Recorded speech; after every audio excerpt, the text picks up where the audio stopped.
very tight as they come down.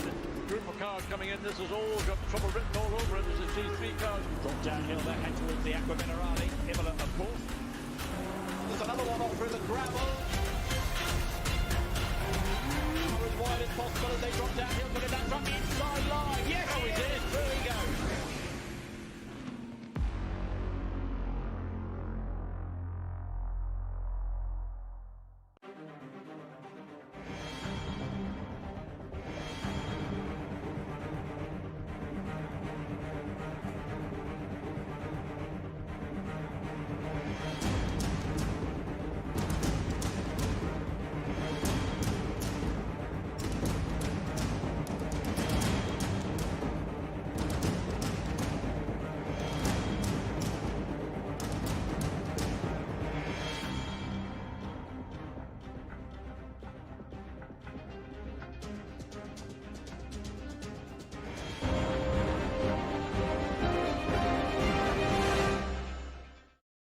Apex Online Racing is sponsored by Elgato, who created this lovely stream deck.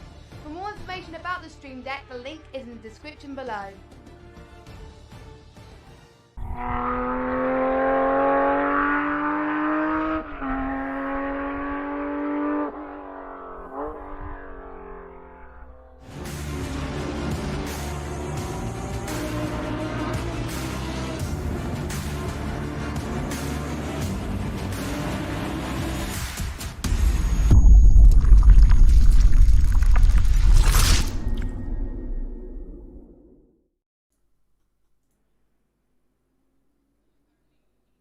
Good evening and welcome to the final race of this fantastic season, AOR's GT3 Tier 1. We are in the title decider Spa for round 8 of, I think, season 8 of AOR's GT3. I am, as always, Rage F1, and I am joined by the absolutely fantastic Saffzo. How you doing, buddy? Doing good, how are you? Doing very good. I'm excited. Excited to go racing. I'm excited to see what these guys can do. We are here, finally, at the end of the championship. It's been a short run to the end. It's one of those things, we've only got 8 races, so seem to just tick them off quite quickly, to be honest with you. But we are just about to go live for the final round, where really we've only got one title contender, haven't we, to be honest with you. Not to take anything away from this race, because technically anything can happen, as it normally does in racing. So it could go down to the wire. Who knows?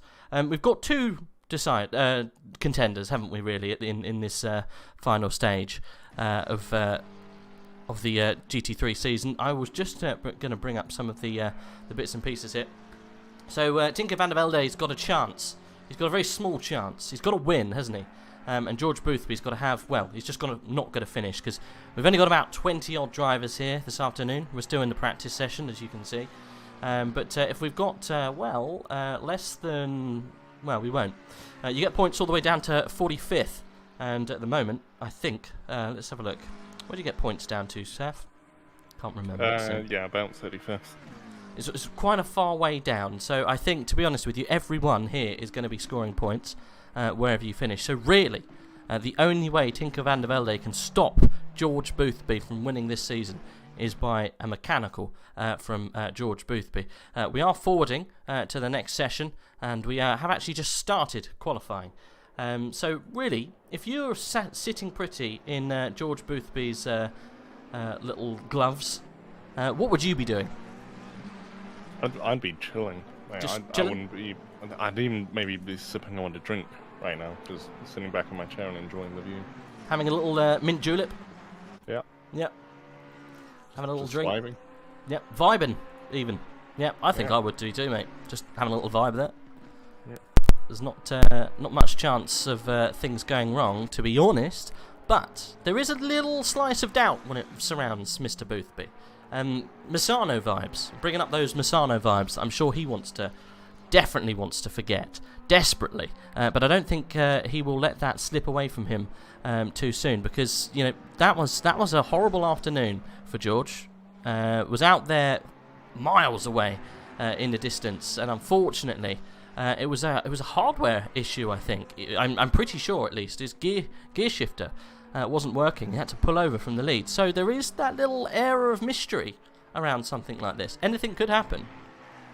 Yeah, of course, even if he does DNF, Van der Velde still needs to win the race. Even if he finishes second, that won't be enough. That would get them drawn on points if Boothby were to DNF, and then Boothby would win on the fact that he's got 2 wins. Van der Velde hasn't even been on the podium yet. Yeah, the count back would come back strong, really, wouldn't there? As Boothby's little record of wins would definitely net him the championship. So we're on board with Boothby, actually. He's one of the first out of the gates this afternoon, if not the first. So eager from George this afternoon. You lose so much of this qualifying session just in the warm-up lap, really, to be honest, because you've got to go all the way around such a long lap to get it going. By the time you cross the line, you've already lost 2 minutes of qualifying, which is crazy. Yeah, I've always been almost an advocate for having 20-minute qualifying for these GT3 cars. I think it's slightly necessary, but it just adds to the race time in the end. Okay, right, so let's go on board then with the current title contender as we go down towards the source. Cutting that corner quite nicely. Not too bad, though. Playing it safe. Maybe just getting a banker lap in. As we've seen, though, Saf, the track evolution is quite showing on ACC. Things definitely improve. So it's always good to hold back a little bit, right? Oh, definitely. Yeah, on some tracks it's more than others. I've no idea how it's going to play out today. Considering how long the track is, maybe not as much, considering how much time it takes for the cars to get around. Yeah, I guess that kind of, the amount of cars going round, it's going to be net less than, say, a smaller track like, I'm going to try and think of a smaller track on the calendar, like Zandvoort, for example. Yeah. So it's definitely going to be not as much rubber down. So maybe that traffic evolution not going to come into it as much as we had before.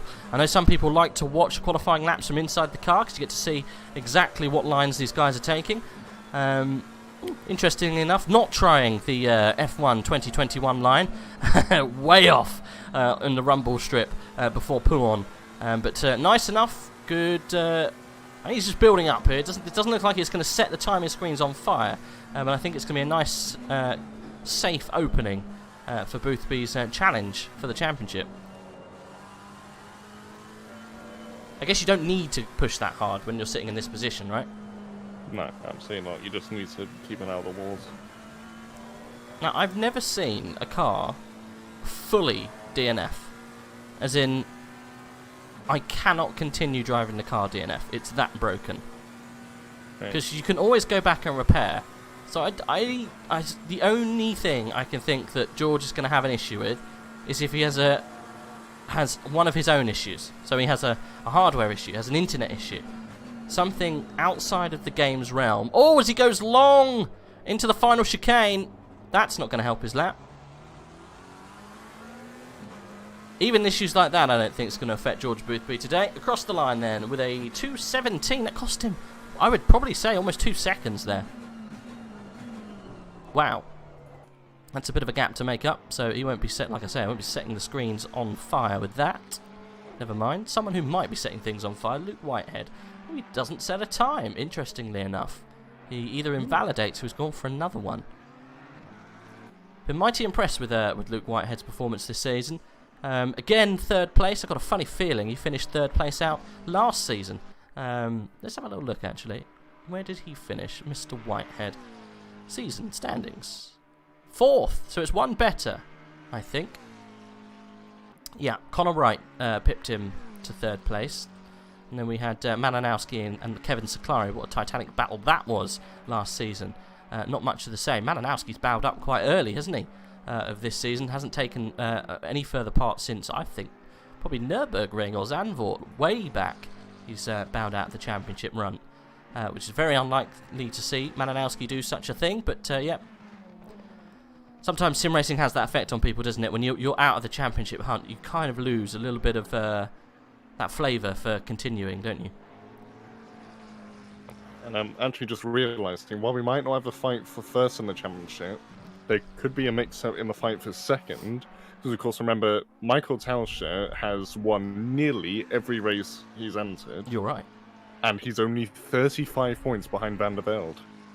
You're right. And there's a 27-point gap between finishing first and finishing fourth, for example. I thought that was going to one step, but never mind. So basically, if Tauscher wins this race and Van der Velde is out of the top 5, he might not even be in the top 2 this season, never mind winning it. You're right. Looking at the championship standings at the moment, I think you've got to fight for the top 2, the bottom 2 steps, second and third, could go to anyone listed here. Tinker van der Velde, Luke Whitehead, Michael Tauscher, Malek Shintz, and Redouine Massoud. They range from 4.35 all the way down to 3.77. Then the gap back to Callie Atkins is just too much to overcome. So yeah, any of those guys could technically find their way on those last 2 steps of the championship roster. So yeah, you're right, it could go to anyone. And considering Michael's form this season and his current pace with a 2:06.2, 2 minutes 16.2, he's on for a chance there.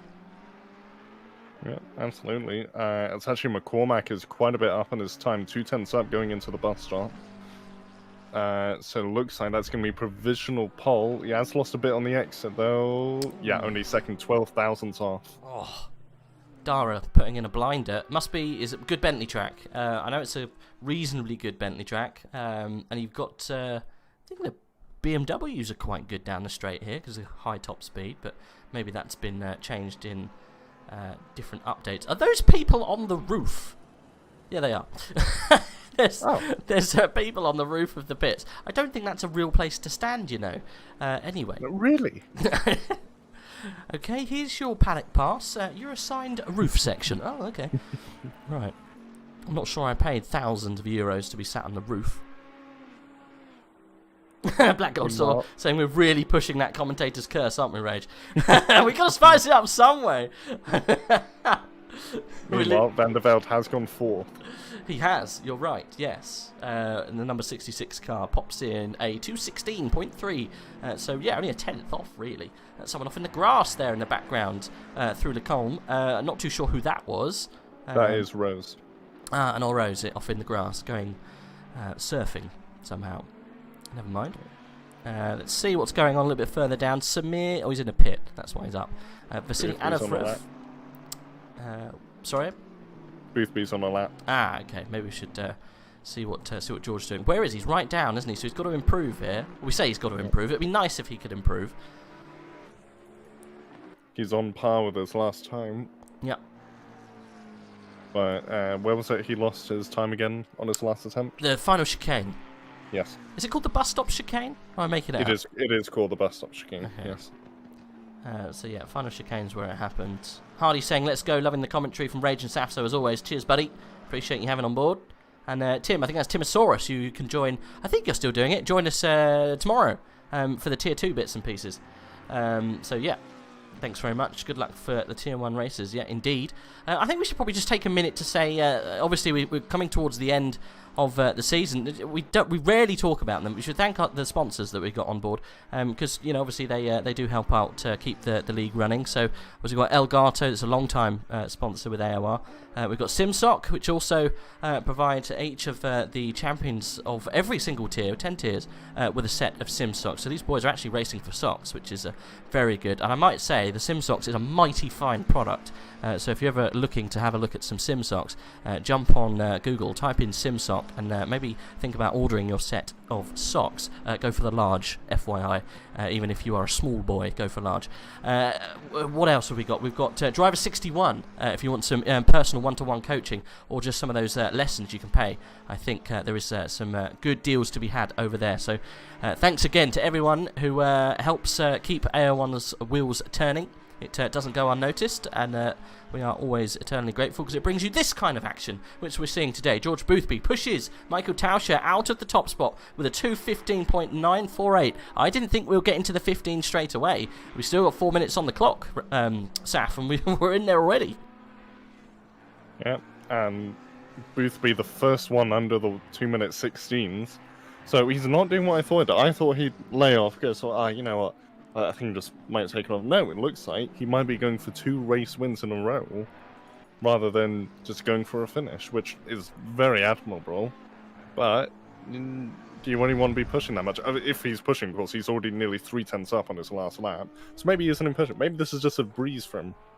Well, saying it's a breeze for him, Michael Tauscher's come across the line and he's just peeped Boothby by a 10th.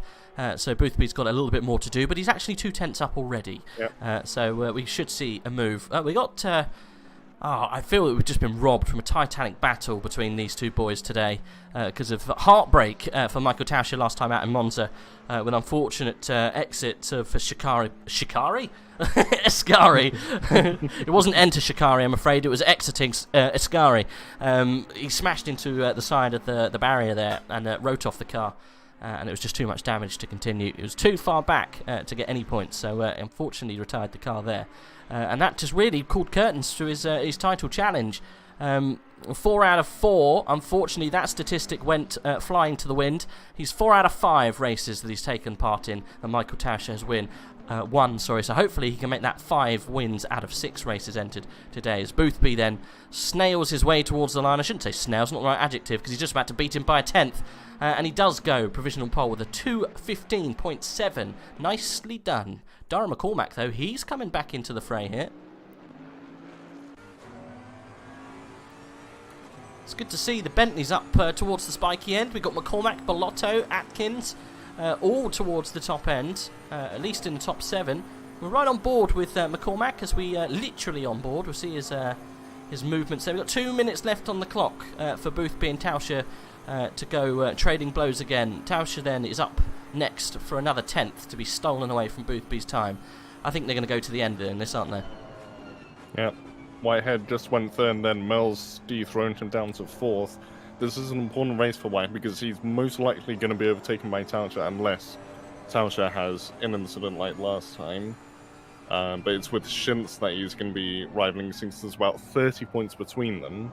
And at the top end of the grid, 30 points gap isn't that hard to get if you lose a couple of positions. No.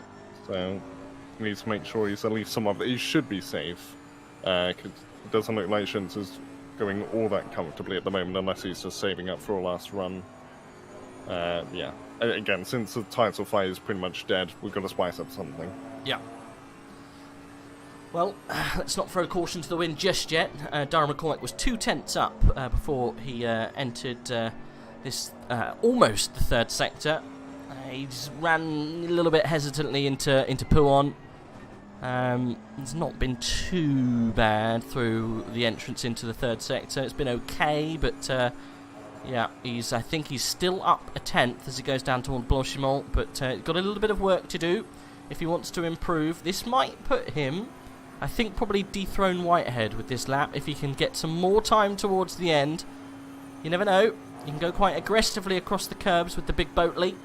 So maybe you might be able to nick a 10th or so if he gets this braking zone right. Looks like he's going for a nice angle in here. Yep, he did eat a lot of curb for breakfast. Running towards the line. How much time is it? Oh, he might have lost time here, Saf. Yeah, he did. It was pretty much identical. He just caught far too much on the curb on that initial entry, and it just killed his exit speed as he came out of it. Yeah, I think you're right. Well, let's go on board with a man that we haven't seen too much, at least this qualifying session. Tinker van der Velde, currently one of the only other gentlemen out here who can actually steal the crown if George Boothby has an absolute nightmare, which I highly doubt. But anyway, he's a 10th up. He's about to enter Blanchimont. Qualifying is officially over, so this will be the last time he can go across the line. Whitehead is done. No more improvements from Luke Whitehead. He's just crossed the line without an improvement there. Dominic Goltz also joins him. Callie Atkins won't take any further part. Neither will Anavrev. Tinker van der Velde then coming down towards the line. Still 1/10 up here. Can he improve? He does dethrone Whitehead, so you've got jumps up a place on the second row. So good start there for the only other championship contender today. But both Boothby here and Michael Tauscher, they're both not improving, Saf. I say that as Tauscher is. Up into the bus stop. Literally just gained it through. It's invalidated. Oh, no. Which means, unless there's an absolute shock time somewhere, Boothby has got pole. Yeah, I think he has. Redoui Masood has just come across and knocked Dara McCormack down.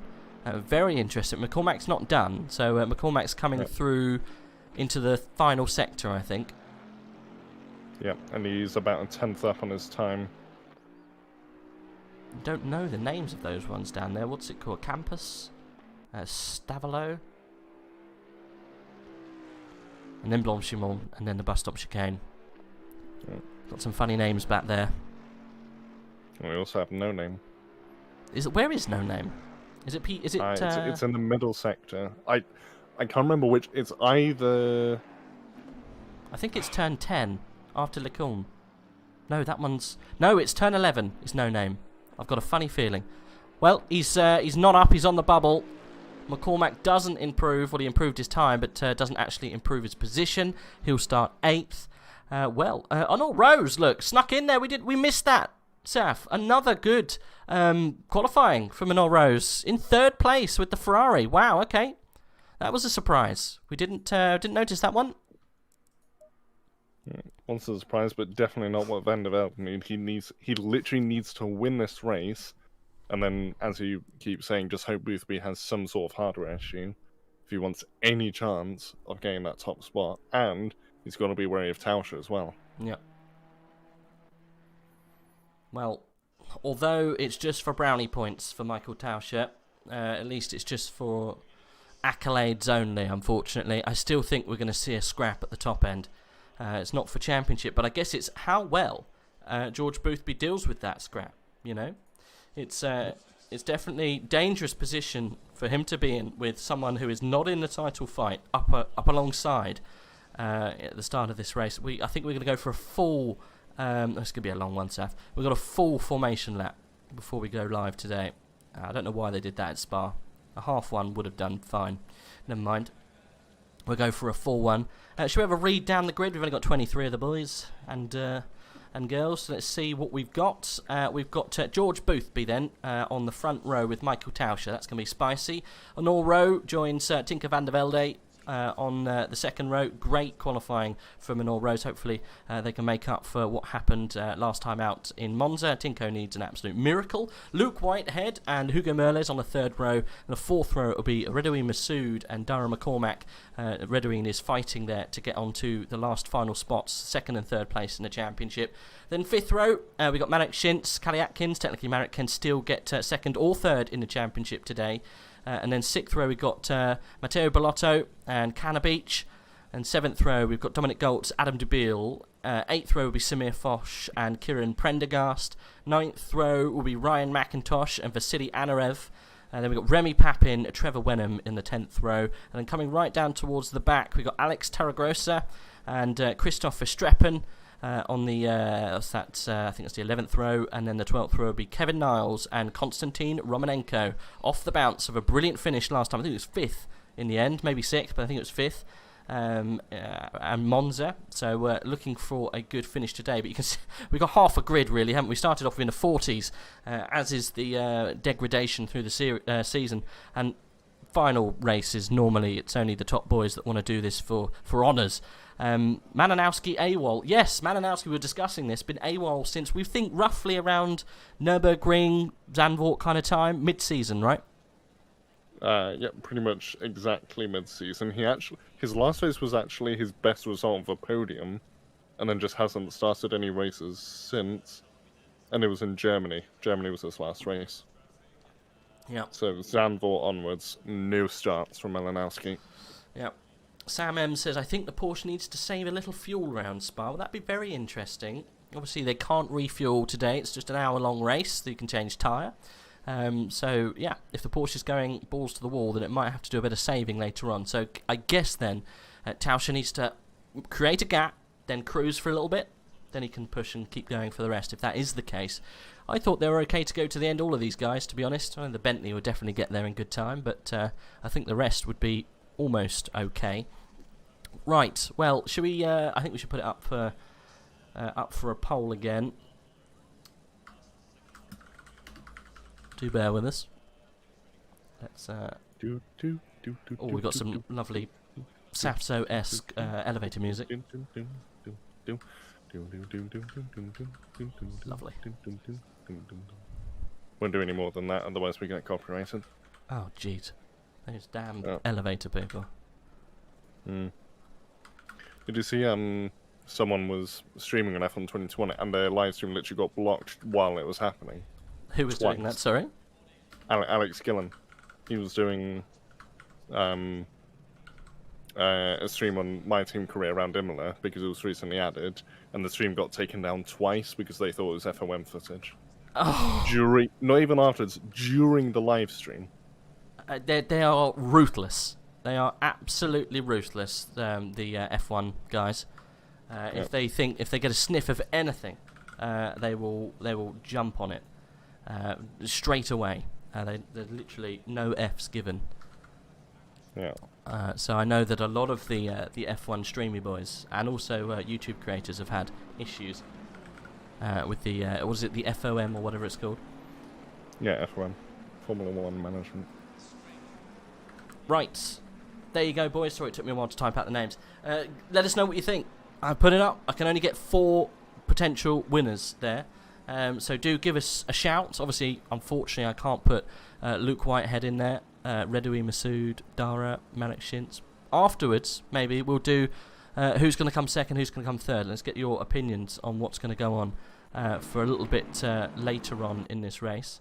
We'll update you on the results of that poll in a second, but vote for your favourite driver. I think the one we're looking at right now is probably the favourite to win this. Michael Tauscher, absolutely unreal performance this season. Like we were saying, 4 wins out of 5 races he's competed in. Yeah, I think if he started from the very beginning or didn't have that little 2-week break, he would have been, well, you'd have already been champion, really. Such is the pace. But, yeah, it's normally a Porsche that does well, isn't it, really? Porsche winner last season, wasn't it? Season before that, I think, was a Porsche. Actually, no, it wasn't. It was a Bentley that won last season because it was Kevin Siclari because of the controversial incident where him and Malinowski came together, and it cost the championship. That was fun, and we had the conversation afterwards that just went on and on. We were slinging mess for a little while, but it was good. It was all good fun. We've got a mighty top 5 here. We've got Luke Whitehead, Tinker van der Velde, Arnold Rose, Michael Tauscher, George Boothby. All could do some real damage into turn 1. It's not too bad, turn 1, the source, is it, really? Because it's a huge runoff. So there's plenty of way to get through turn 1. What do you normally do on any kind of platform? What's your kind of thinking for turn 1 around Spa? Well, obviously, mainly just don't get killed by other people.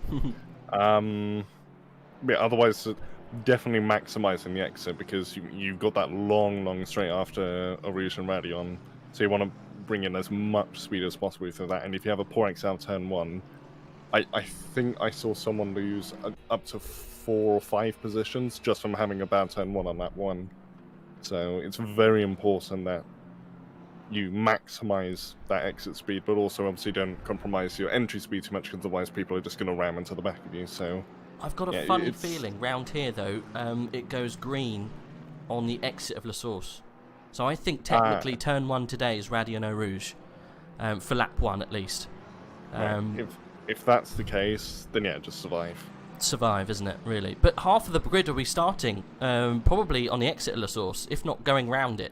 Especially if we've got a long train today, but we don't. But you might find some of those guys being really affected, the likes of Romanenko. And Kevin Niles, Verstappen, Alex Torregrossa.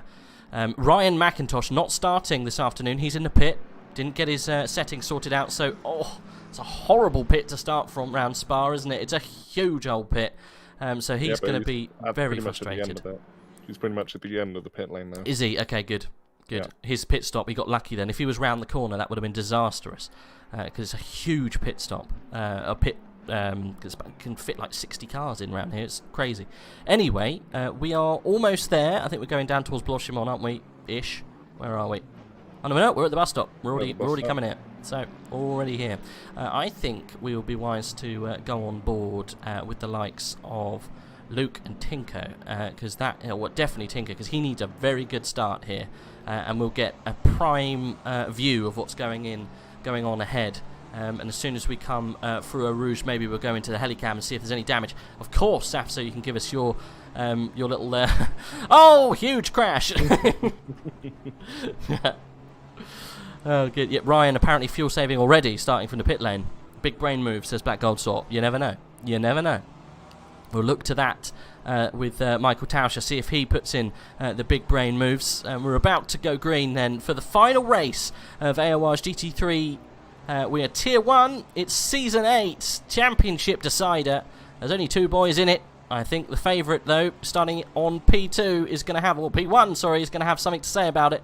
So we're about to go green, Saf. We cross underneath the total sign. We should be going go, go, go up towards Eau Rouge. We are green. Drive-throughs. Tauscher's got a drive-through. Oh, my God. So's Luke Whitehead. Well, that is very interesting. Okay, around the outside. Yeah. Tauscher got drive-through, so he knows he has to put the pedal down now and build up as much of a gap as he can. Van der Velde all over the back of Benny Rose. He's going to want to get past them as quickly as possible. But Tauscher's losing out on the straights. Obviously got high aero for the corners. Ooh, Tinko looking there. Yeah. Looking for a move. It didn't happen. Oh, we're going 3 or 4 wide. Oh, I think it's Dara McCormack getting sent off. Unfortunately, that's not the quickest way through there. Look, unfortunately claiming a victim already. Van der Velde nearly hit the back of Rose. Now trying down the inside. Ooh. Keep it clean, Van der Velde. You got a championship. Well, sort of got a championship to fight for. George Boothby has made his way past Michael Tauscher there. I think those they've been removed. I can't see the drive-throughs anymore. They have. Okay. Interesting. Not too sure what happened with those, but we will maybe double check with. We're gonna maybe desync of people having the lights go out at different times. Possibly, yeah. Maybe if we can get a confirmation from an admin, that would be great to see what that was all about. We got some moves. Big crash at Buon! Oh, blimey! Big crash at Buon. Okay, let's go back a few seconds. Oh, Remy Papin's rear end has just been obliterated by the looks of it. Oh, and McIntosh started from the pit lane and now miles back at the field. I think he's actually out. Well, let's go on board then with McIntosh as we see what happened on this this crash. Oh, okay. Looks like Dominic Goltz got spun round. Nasty crash there. Remy Papin is off. I think that's Dara McCormack coming through afterwards. Okay, we just caught the tail end of the crash. Wasn't too good. Oh, another big crash. Who's that involving? Oh, that's a lot of cars. That's Shintz, Toro Grosso, Verstappen. Who else? Masood. That is a monumental incident. Oh, and someone else has gone off. Papin is into the wall. So is McIntosh. Blimey. Where's it all happening? On the run down to the bus stop. Okay. Unfortunately, we're not going to be able to find that last incident, but we'll take your word for it that it was huge. Dan Papin can't catch a break. I know, right? Really struggling this season. I think Masood's out. Is he? He's complete. So he doesn't even teleport to pits. He's just on track still.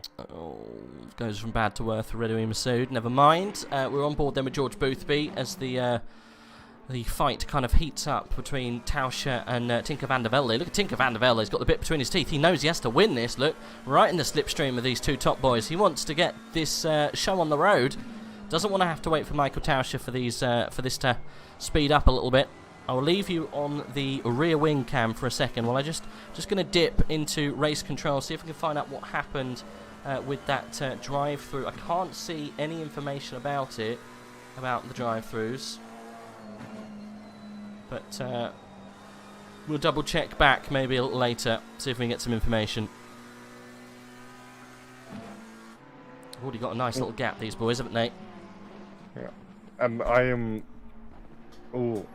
watching back the incident that happened, and let's just say if it happened in real life, it would be utterly horrifying. Oh dear. That's how big of an incident it was. I maybe at the end of the race can screen share, because obviously at the moment we're busy watching the live stuff, but yeah, it is. If it was real life, it'd be very hard to watch. Okay. Where was that going down towards the bus stop? Yeah, so I keep getting corner names confused, but it's the left kink. Basically everything happens there. Ah, Blanchimont. Blanchimont, there we go. I keep getting that confused. You can actually still see Redouin Masood just chilling. Yeah. He literally got completely T-boned on the pretty much the apex of Blanchimont. Okay, well, he's got a good view for the rest of the race. Yeah. So maybe we'll have a look at that. Apparently George Boothby is on 2 warnings already. So just to keep that in the forefront of your mind. Boothby on 2 warnings. Do with that information as you please, boys. But Michael Tauscher, Tinker van der Velde, all line astern at the moment. Maybe let's jump on board with Tinker, see if it's what it's like from his point of view. Going down towards Eau Rouge Radion. I heard this weekend, actually, that the house on top of Eau Rouge Radion complex has finally been demolished in the way of a new grandstand and some runoff area. Going for the move. He has. Up the And inside. Oh, no, Tauscher's coming back on the outside. Oh. Tauscher can afford to be a lot more aggressive. Bits tap. Obviously nothing malicious, but could have ended very badly. Tauscher now on the back. Van der Velde will define with all his life. He has one more man to overtake, and then just again has to hope Boothby gets some sort of hardware issue. Again, a tiny little tap between them, but nothing worth investigating or anything like that. Tauscher down the inside. Oh. Tauscher really wants that position. I'm surprised he's fighting this hard for it. I mean, obviously, again, he hasn't got a championship to fight for, but you can see he's so much more aggressive in the braking zones. It's borderline, you know, hustling him round here, isn't it? You know, going for gaps there that just weren't available to him. Needs to almost just hold back a little bit, stay in the slipstream. Just wait for your time, it will come. But he knows that he's going to struggle on the straights here to the McLaren. That Porsche is definitely going to be clipping down the Kemmel, so he's got to get the move done in the twisties. So that's probably why he was putting a threat on through Lecombe and No Name. But you've got to be careful going for dives like that up the inside of those corners, especially going through Pouhon. Yeah, good stuff. Tinker then up 1 position, 2nd place, and he's hunting then down Boothby. Boothby's he's got a bit of a task on him to get to keep that place, but he's got 1.9 seconds because of the fight as Michael Tauscher goes up the inside. Oh, there is a small touch, but we're all good. This is going to end in tears. However this battle ends, it's going to be in tears. Look at them. Tinko pushing Michael out wide there. Saying, this is letting Luke Whitehead and his train that's behind him catching up. He's going to go for it again, isn't he? No, he thinks better of it. No, I think he's going to get that slipstream and go for it into the chicane after the Camel Straight. Prendergast, I think, serving his drive-through. Okay, Masood's finally been disqualified. Yeah. So Prendergast then did get his drive-through. I would like to know what happened with those drive-throughs at the beginning. Tauscher right into the slipstream there of Tinker van der Velde. Oh, look at Honor Rose as well on the back of Luke Whitehead. That's pretty damn spicy in the background. Look how defensive Tinko's going. 1 move already. You got to be careful how many moves you're making down the Kemmel. But what we were saying, the clipping's already happening. I think Whitehead and Rose are going to swap round soon. They have, as I said it. Rose up a position, and next down the road is Tauscher. It's crumbling underneath his feet here for Michael. Yeah, he's lost that tight little window where he can just dive bomb at every corner. Obviously, the keyword being can, not should. Yeah, it looks like he's just going to be starting to lose Hamilton. But again, Van der Velde has that, that fire of I need to capture the Boothby. It's either I win this championship or I don't. That's pretty much has got to be his mindset, because he's got to assume Boothby DNS, because if he doesn't, he can't win the championship. So it doesn't matter. So he's got to assume that Boothby's going to DNF up until, it's on to the last lap. Okay, it's not going to happen, yada yada. But he's got to get, if he's not in the lead, no matter what happens, he cannot win. So he has to catch up to Boothby and get past. Yeah, this is almost a Prost-esque kind of championship for Tinker van der Velde. He's not won any races. Plenty of podiums, but he's not won any races this season. He's had podiums, hasn't he? No. No, he's had no podium. That's what's so crazy. Okay, right, no podiums. I think his highest is 4th. He's got 2 4th place. He's got a 5th and a 6th. His finishes so far have been 6th, 4th, 6th, 10th, and then 3 5th places in a row. Well, there you go. Just by putting in the hard graft in the top end of the grid, he's managed to get himself into almost contention. But I still feel that this championship has been wide open for a majority of the time. If you've got someone like Tinker van der Velde who's not actually stepped foot on the podium at all this season, is still a championship contender, it just goes to show someone who was on the podium almost every weekend. Could have really run away with this. I think Boothby is probably the man there that's done the best job, obviously, because he's leading, but it's, yeah, I think it was. If Tao, I just keep saying, if Tao could have joined us for those two races he missed after Kalami, he would be in a completely different situation today. But the gap's slowly opening up between these guys, 5 tenths Ali now. Atkins going on Canna Beach. It's a yellow flag that's someone off at Radion, and it's Kevin Niles. Okay. With a completely busted front end by the looks of it. We are going toe-to-toe. Is that Dara in the background there? I think it is. Yeah, it is. Always going to go for a move forward to the grass. Cannabis pushing Gary Atkins. Look at McCormack! Oh, McCormack trying the Zonta move round the outside. Getting confused there with a couple of back markers. Didn't really work. But Atkins in upper place. Cannabis down 1. Look at McCormack, look at Canna Beach. Oh, through Pullman. This is going to be brave. Canna Beach will lose on the exit here. Yeah, Canna Beach's exit. Oh, not if he does that. And look at DeBeal now. Oh, that's going to be tight. That's going to be tight. Oh, good on both of them for giving... Oh, and they have a bit of a tap. Don't know what that was about. McCormack forcing his way through. He has to keep that position if he wants to have another go at Canna Beach. Essentially down to Blanchimont. Now DeBeal's got Wenham all over the back. McLaren versus Ferrari. That's a classic fight. As Tauscher has caught up a little bit to Van der Velde. Not really within striking distance unless he gets a big toe. But it was 5 tenths a little bit ago. It's now under 4 tenths. I'm looking at Luke Whitehead at this stage, I think. I was about to say Whitehead on the back of Enio Rose, heading down to the bus stop. Might go for a move, but it'd be wise not to. Yeah, stays back for now, but he can't hold back too long. Hugo Mels is on the back of them now. Michael Numsack saying, good old touring car door rubbing. Definitely. Love a bit of door rubbing. There's also Anafrev has already made his pit stop, which is interesting. Would you really make a pit stop that early? Well, you know, Is that sometimes. because of damage? Could have been for damage, to be fair. Could have been caught up in that. It was about the same kind of place where he could have got caught up in that Blanchimont incident on lap 1. But, yeah. I mean, sometimes we've seen this season, if you take a very risque pit stop at the very beginning, normally you have to wait for kind of mixed conditions for that to work. I think we had round Donington Park at the very beginning. I'm not sure if it was Donington Park last season. I think we had, season 7, Donington Park, we had some changes because people pitted very early on and they come out and finished on the podium, which was really, really good to see. I've got a funny feeling it was Alexander Irish or someone along those lines doing a good job with that. Where are you this afternoon? We can't talk about McLaren, Niels. He's not here because he's in the chat. Niels 47. Loving a bit of rubbing, yeah? Oh, yeah.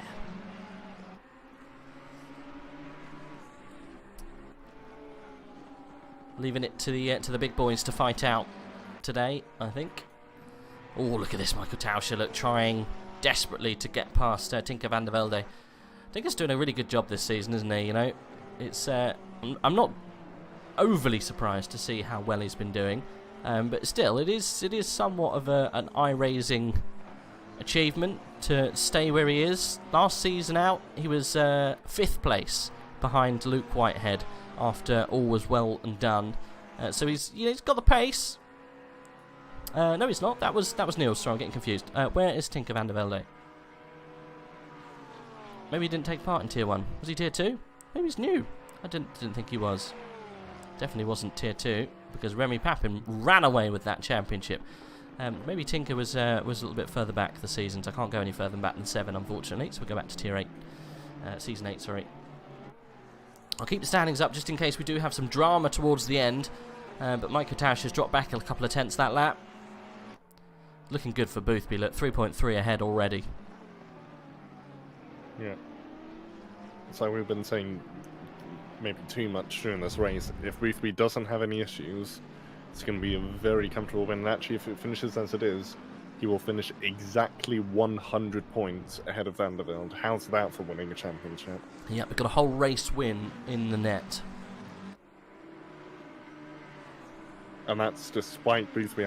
This is the difference. Van der Velde's best finishes are 4th.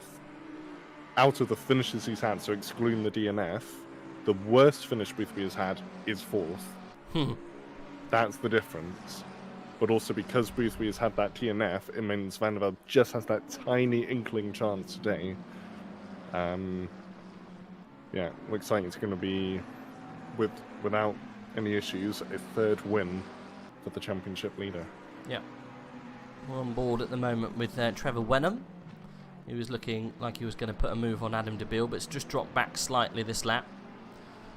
Still in striking distance, but just following the train, I think. And then Romanenko, look, up into 12th place.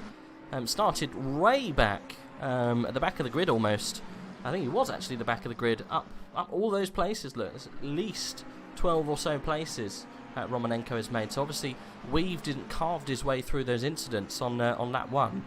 And he's right up there. Obviously Anarev, Terragrossa, Prendergast have come in and pitted, which doesn't help that case, but still, good showing from Romanenko. Michael Tausch getting very close to Tinker van der Velde now. Would that be a track warning? It could possibly, yeah. That could have been. Definitely getting time from it. At this stage, you know, sometimes it's... I think Tasha's going to go for it. With what we saw before, yeah, he very well might go for it. I was going to say tactical track warnings, yeah, look, possibly. He's lining up. Oh, not quite. I think that bus stop is possibly his best chance. Because that's where you get a lot of tow.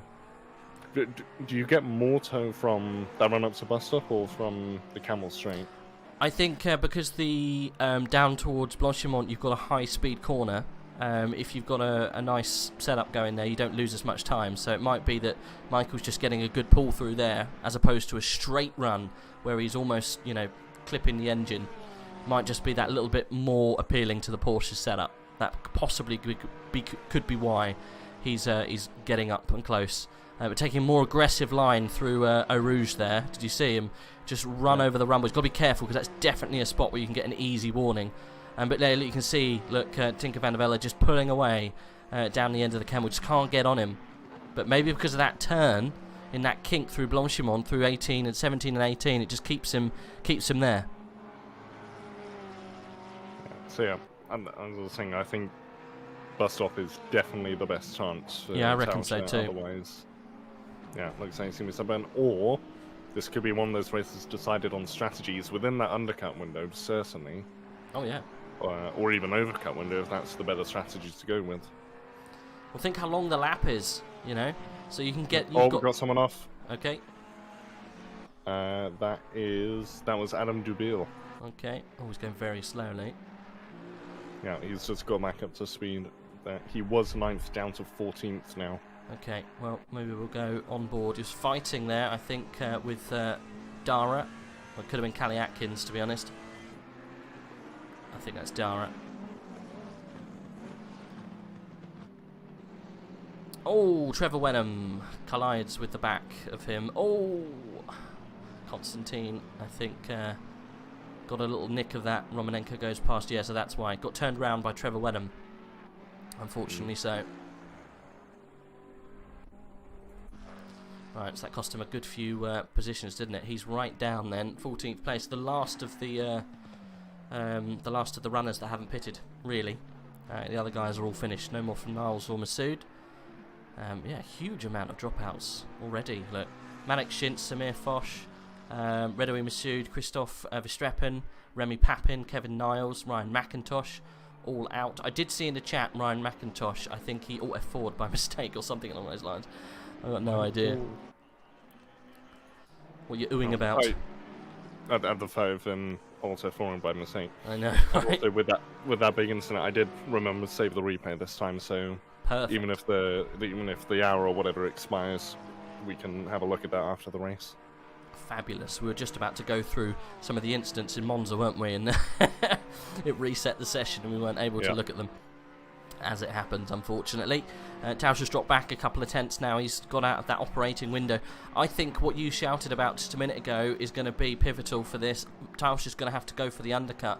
He's going to have to do it aggressively, Saf, because he can't risk Tinker van der Velde trying to do it on Boothby. So I think he's got to go in the next 5 minutes. I'd say maybe even this lap. Yeah, possibly. I reckon so. I think it could be quite a big you could get quite a big deficit, because think you're doing a whole lap, which is what, 2 minutes 20 seconds ish on a bad lap.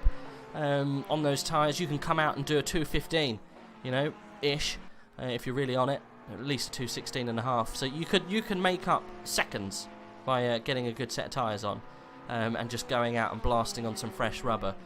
So yeah, I think it's definitely undercut is on the cards, and it's going to be really effective, especially if you get clear air. And also, just to know on how quickly Boothby is going, Boothby's last lap was 0.2 quicker than Van der Velde's best lap. Jesus. And then it's nearly 0.3 quicker than his last lap. So, in terms of pace, unless he gets undercut, Boothby is not under any threat whatsoever. No, I think you're right.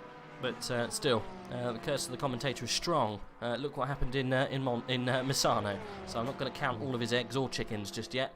Right, what's Michael going to do? It's too far away for attack into the bus stop chicane. Is he going to put it in for a pit stop? Let's have a look. No. Okay, we're going for one more. I don't think anyone at the back there watching is going to come in. It may have been a slight decision there from Callie Atkins, but no one's done it. I can't see anyone filtering through back there. We're all good. Gap's getting closer though, Saf, at the front here. Let's go on board with Michael. What do you have to do to try and work out a car in front of you like this? Well, you just got to analyse how they're doing in each corner. Where are they braking? How much of the track are they using on entry? How much on exit? And just see where you're gaining and where you're losing. Where you're losing, you want to minimise it.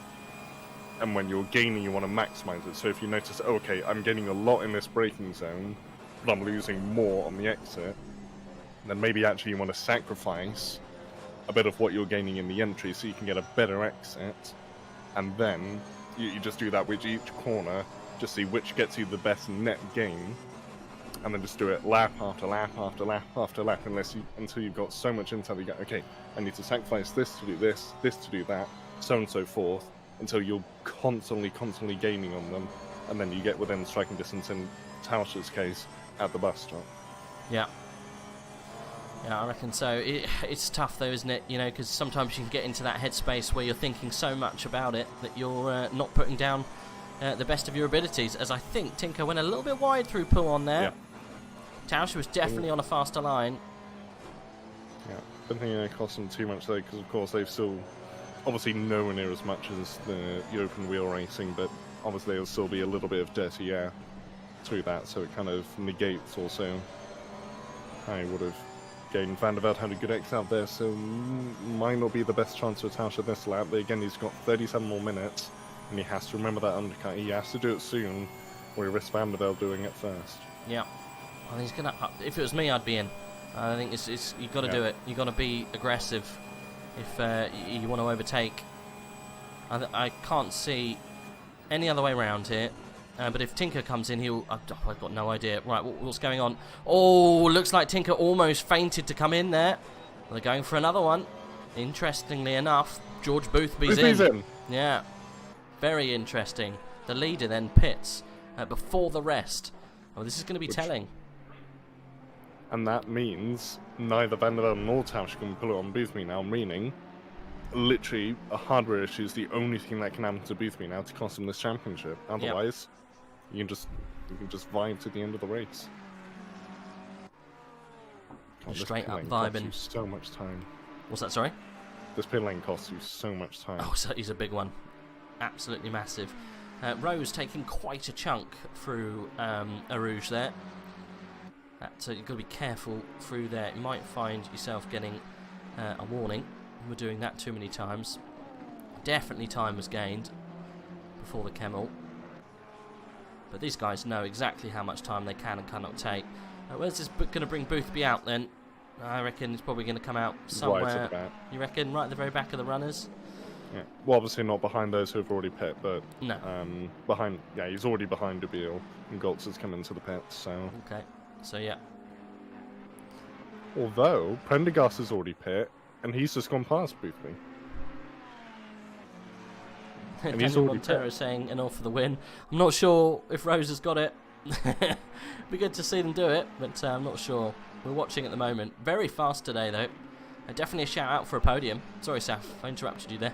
I'm just saying, Prendergast is already pit, and he's already ahead of Boothby, and there's also 2 more that are pit ahead.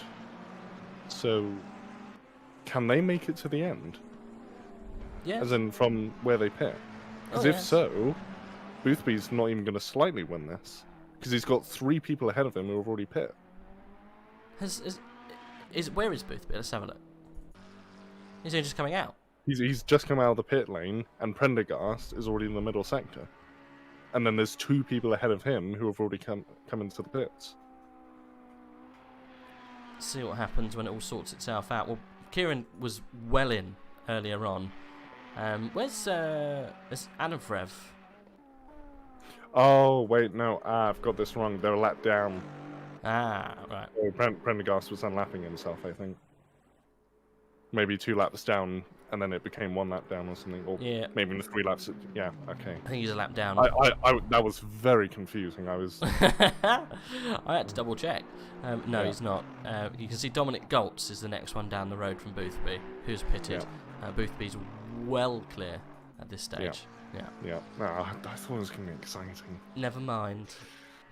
Also, Van der Velde has come in, Tauscher stays out. So, I think Tauscher's lost his chance to get past now.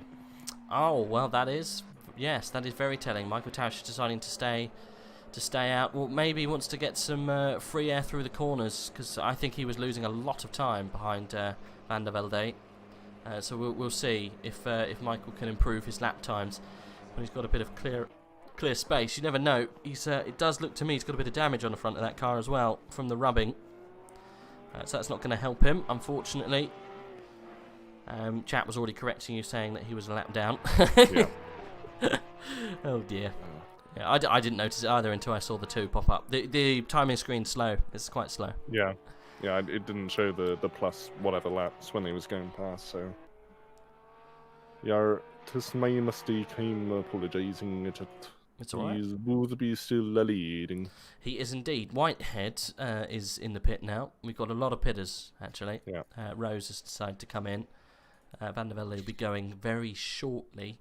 Romanenko then up to 5th place because of this. Hasn't pitted just yet. Very interesting to see how well he's doing. Van der Velde's been released from the pits, going up, running on, and he looks to the left. Hello, I'm Boothby, I'm going past you now, bye-bye. So Boothby's gone. Yeah. Got past already. That must be painful for Van der Velde, seeing the one man who's stopping you from winning the championship just fly past. Look at the gap, though. How much is it? It's not too bad. It's not, I think it's definitely reduced. Let's have a look. Boothby, then to Van It der was Velde. like 4.5, 5 seconds? Yeah. 4 seconds. So he's gained, he hasn't gained much. He has definitely gained meaning, yeah. Tausch is probably going to be over a second behind Van der Velde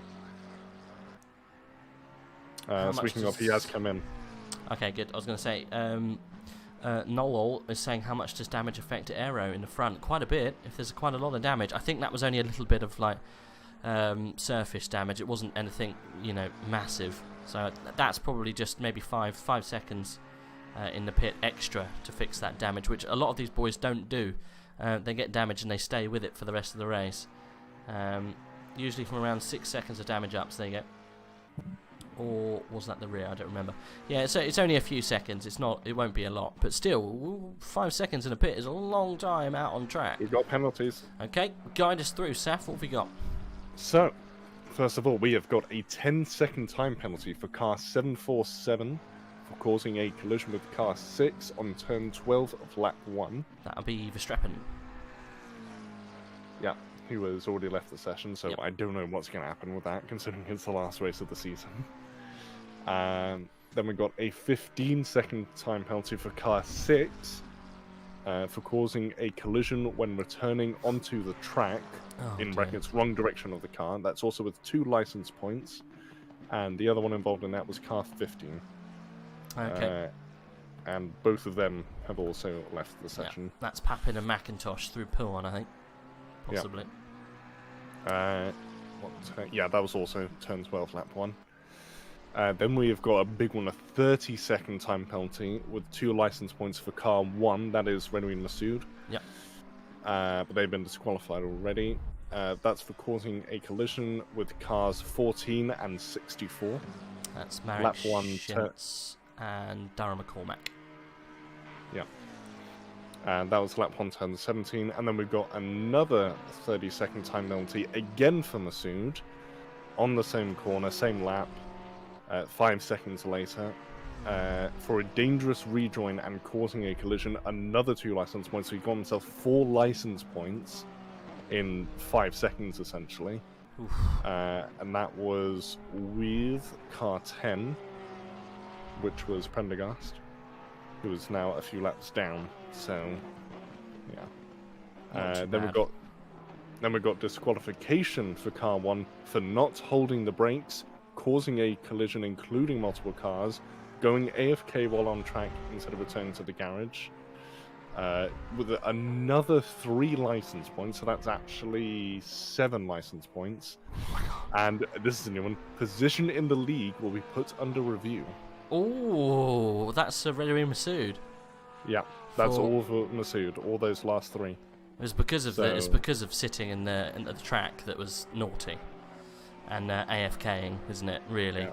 That's naughty. So yeah, that is gonna make a bit more than a slap on the wrist. Yeah, to say the least. that's taking yourself down to the stewards and having to clean up the washing afterwards. So yeah, definitely a bad place to be for Redouin Masood.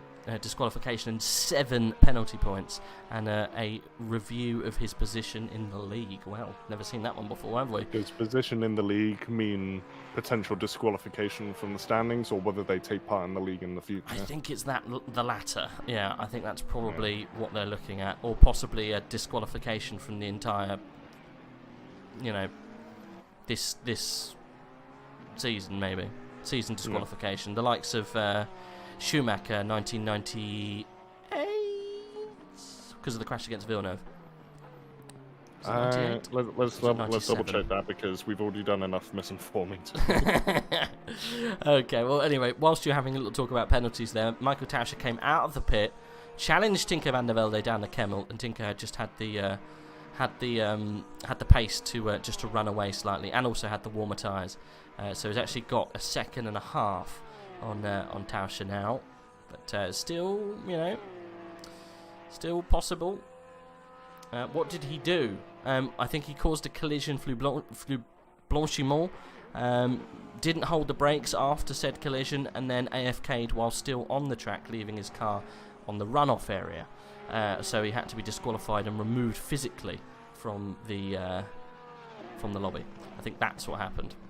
Just to give you I don't know if they can see the track map, but he's a very dark grey on that, which I've never seen before. You usually only see sort of very light grey, and then the darker grey to indicate they're in the pits. Mm-hmm. He's in between dark grey and black.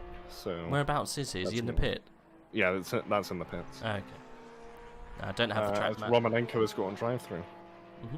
Would that be for track limits? That would be a forced drive-through, yeah. That would have been his own drive-through, unfortunately. Right. I don't know if he was laying through the likes of Blotto and DeVille, or whether he just made a very big mistake. And he was going very slowly, so I'd guess laying them through unless he's got a big car issue. I'm not too sure. I know, obviously, maybe he knows he's got the drive-through now, so he doesn't want to get in the way of Bellotto and DeBille there. So thought, well, let's not get in the way of this lovely little scrap and let them go through, which is probably what he did, to be honest. Doesn't want to get in the way of holding up drivers around him. So it's good sportsmanship there from Romanenko. He knows he's got to come in this lap anyway, so all is not lost, unfortunately. He won't be getting a good finish today, but why hold up those around you? So that's probably why he got out of the way. You could see that DeBille and Bellotto are fighting for position on track, so probably the wise thing to do is just move aside. Might even do the same for Anna Frev if he goes for another lap. Anyway, it would be wise to come in now, I guess, right? Yeah, just get out of the way, and then drive around for the rest of it. I don't think you'll be near anyone. Maybe Toro Grossa. Possibly, Might drop back to them. But otherwise, yeah, it's going to be a pretty lonely race for the next 26 minutes. Yeah, definitely. By the looks of it, closest fight is between Hugo Mills, Callie Atkins, and Enerea Rose in the fight for 5th place. 2 Ferraris versus a Bentley. Yep, literally on board with Callie Atkins now as we go down the Kemmel. It'll be interesting to see what happens. Ferrari's very fast. So is the Bentley, to be honest. Bentley's very good through the corners. So is the Ferrari. They're probably quite evenly matched. So we'll see. So there's one more question for the viewers. But is the website working for you? The Apex Online one. I'm getting empty boxes and weird bugs. Not too sure. We'll double check. Confirmation on Schumacher was the 98 season. It was the 98 season. Oh, good. There we go. Thought so. Yeah, he got disqualified for somewhat barging. A little bit naughty. Yeah. As I think Martin Brundle said, that's not the right. What did he say? You've hit the wrong side of him, or something? You hit the wrong part of him, or something like that. It's not going to work, Michael. That's not the way to do it, friend. Yeah, you've hit the wrong part of him, Michael. It's not going to work. And then he goes and bows out in the gravel trap. I seem to remember he got out of the car and then gave Villeneuve the evils for a good couple of laps, standing on top of some tyre barriers. That was Jerez, I think, 98. Title decider, was it? I think it was title decider. Was it title decider? I can't remember. Yeah, it was. If it was title decider, Villeneuve came third. First place winner was, I think, Mika Häkkinen. Second place was David Coulthard. David Coulthard moved over to let Mika win. Knowledge! Was it 98? Because I'm looking up the crash and it's saying it's in 97. Was it 97? Okay. Was it 98 or 97? Because I'm getting conflicting things here. It says, on this day in F1, Schumacher was disqualified from the 1998 season, but the crash is from... okay. The Jerez one. Oh, so is it the crash happened in 97, Possibly. and then as a punishment he got disqualified for the next season? Yeah, maybe. Yeah, that could have been what happened. So yeah, 1997 Jerez, and 98 was Häkkinen's winning season. So yes, that would be why. Yep, you're correct. Well done. Yeah, and on the official Formula 1 channel it says Jacques Villeneuve on Jerez 1997, so yeah. So did he come third? Or was it fourth? I'm checking now. When it happened, Schumacher was leading Villeneuve second, so I wouldn't be surprised if it was third. Yeah, everyone confirming it was 97. Yeah, because he was quite hindered after that, wasn't he? I seem to remember. I seem to remember the year that Villeneuve won the championship, which was 97. So that was the year it happened. He was having all sorts of problems just keeping the car together. It was the day he was born. For Neil said the day he was born. Yeah, no, it was a fascinating race. I've got a funny feeling Mika Häkkinen won, David Coulthard second, and then possibly Villeneuve in third. But I've got a funny feeling Villeneuve wasn't on the podium. Who knows? Can't remember. I'm just having a look through F1's video about it, see if it mentions there. Because I've got a funny feeling he was racing against someone else and they slowed down so he would get on the podium. I can't remember. It's been a long time since I've watched I think there's a video about it somewhere. Been a long time. I think you can watch back parts of the 97 season on F1 TV. It's a good season. Can you watch all of it? I'm not sure you can watch all of it. He was P3, yeah. So I think it was Mika Häkkinen and David Coulthard, and David Coulthard was pretty pissed off because he had to move out of the way for Mika. Yeah, I seem to remember that happening. He had a broken car. I think when they found out, when they took the car apart after the race, he had like the cable holding a lot of the electronics was kind of rattling around somewhere in the car. So the guy in P4 slowed down. Yeah, can't remember who was in P4. Got another penalty. Yep. It's for Trevor Wenham for causing a collision with car 84, so with Jabil. Yeah. So we got a 10-second penalty for that. No license points. Do license points get wiped after a season? Like, or is it after a certain amount of time in real life? You know, that's a good question, because I don't know the answer to that. I would have thought your license points stay with you for a little while, but at least in F1 they get written off 12 months. Yeah, after the year, yeah. So it's probably something like that. I know that we've done 2 seasons in this year, so maybe they last for 2 seasons. I don't know. I've got no idea about that information actually. It's good to maybe ask if there's any of the admins listening in, if they could maybe give us an idea on what happened with the drive-throughs at the beginning of the race, and also what happens with those penalties applied to the licenses, because that would be very interesting to find out. We've still got a battle going on, by the way. We are watching the race. Callie Atkins, Hugo Merlers, Luke Whitehead, all together, quite close on track. I don't think we've got anything else going on any closer. I can see that Dara McCormack and Trevor Wenham are quite close, and there goes the penalty for Wenham to be added on after the race time. That will put him down to about 13th, maybe 14th place. Not very good for Wenham then. As Honor Rose comes into the pit. Okay. Oh, interesting. So That's didn't see any a obvious forced pit entry. Let's have a look. I think that's a... Yeah. Return to the pit. Let's see if we can get a 30-second. Who knows? I might have just... Was it track? Do these guys select a car for the entire championship? Yeah, they do. Entire championship is selected. I'm not too sure what happened with Rose there, but that's a DNF. That is no further action. Maybe something went on? I tried to watch the video, and all I got was him just sitting. They were just sitting off in the grass somewhere, so they won't be taking any further place in this race, unfortunately. Boothby's still got quite a big gap.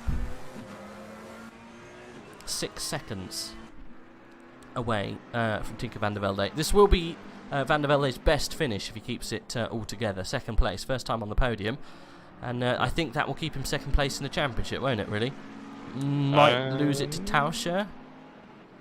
No, Tauscher's behind him in the championship and in the race, so he would keep second. Yeah. In fact, it's actually Whitehead is closer to Van der Velde than Tauscher, and he's in 4th. So maybe Whitehead to 3rd in the championship. Whitehead is already 3rd. Tauscher's 4th at the moment. Okay, so we'll stay where they are. Yeah, at the moment, Tauscher would gain 8 points on Whitehead. So at the moment, the top 4 would stay as it is. Okay. And I believe actually the top 6 would stay as it is, because Shintz isn't in the race anymore, Masood isn't in the race anymore. Ooh, what about Atkins? He's finishing 6th. 60... Ooh! Atkins, if he finishes 6th, will be drawn with Masood on points. Oh, is that for 5th place? 6th place. Okay. But if Red Wing gets disqualified from the season, then that would make Atkins 6th. Yeah. Well, technically, if Callie Atkins can just improve 1 position, he'll be 6th as well. Yeah, true that, but obviously can't count on that. No, well, he's really close to the back of Hugo Merlers and Luke Whitehead, which is probably maybe a step too far, but might be able to get Luke. They're all quite close at this stage, so it's possible. Trevor Wenham's really close to Dara McCormack as well, so we'll keep an eye on that little battle, but not much going on apart from what we're watching right now, unfortunately, guys. Can't really bring you any more action because this is it. We've got 17 minutes to go. I think the championship is going to be wrapped up by George Boothby unless disaster strikes, which obviously it can do, I guess.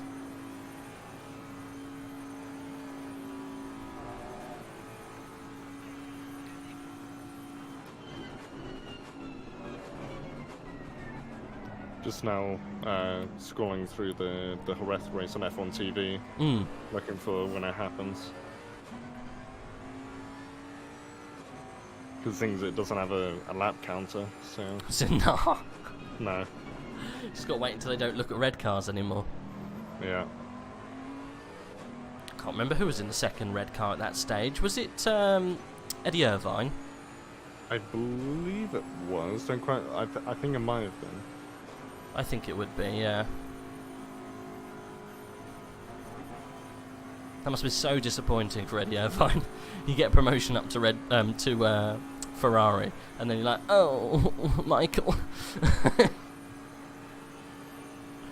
I think without Michael in that car, that wouldn't be anywhere near where it was. Ooh. It was Irvine. It was, yeah. Callie Atkins is watching a battle between Luke Whitehead and Hugo Merlez kind of ensue in front of him. Merlez put the nose up the inside of Luke Whitehead into, I think it was Lacombe, but it didn't come off.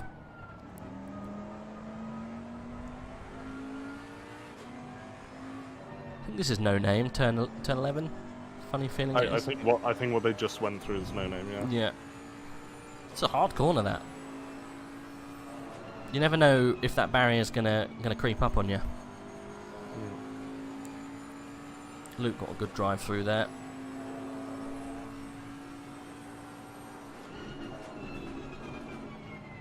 Luke takes some strange old lines. Was he? Yeah, it just looks very almost misses the entry apex to almost get a better exit more aggressively anyway than some of the other cars. Maybe it's just the angle that we're watching for. It just looks like he Yeah, might be that. sacrifices a little bit on the start of the apex to get maximum exit speeds. He's not aggressive into the apex, you know what I mean? You know, some people like arrive at the apex at the end of their, you know, braking zone, where he'll be arriving on the very end of the apex. And he did it. He was quite aggressive through there.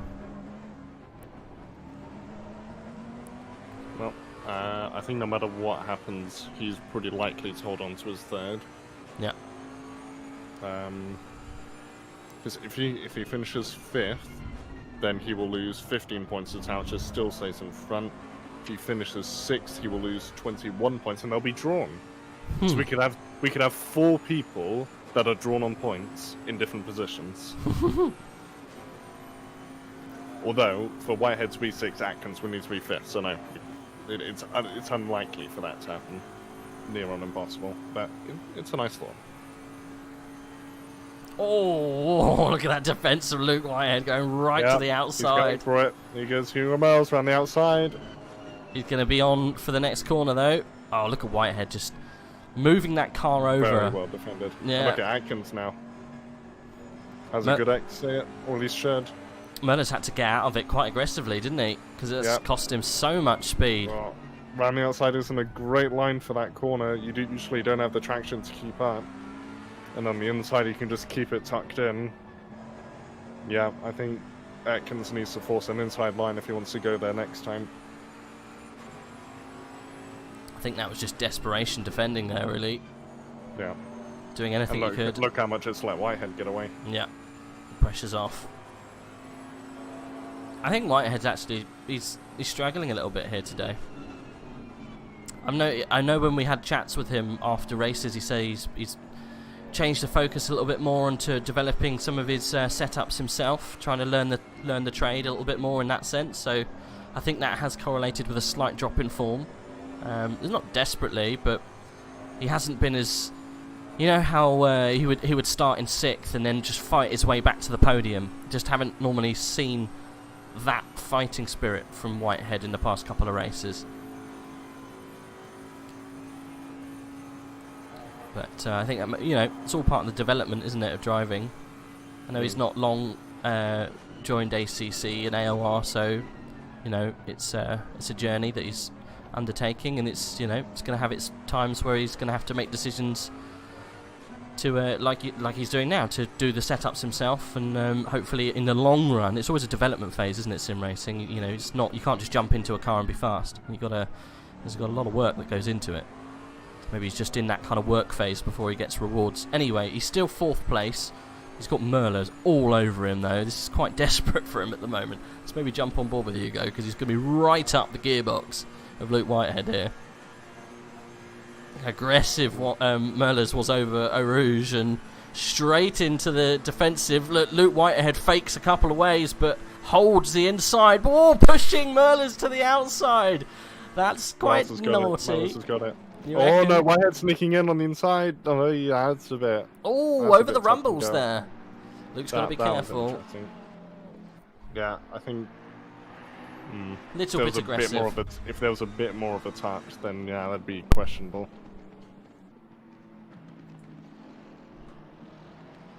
I mean, that was almost.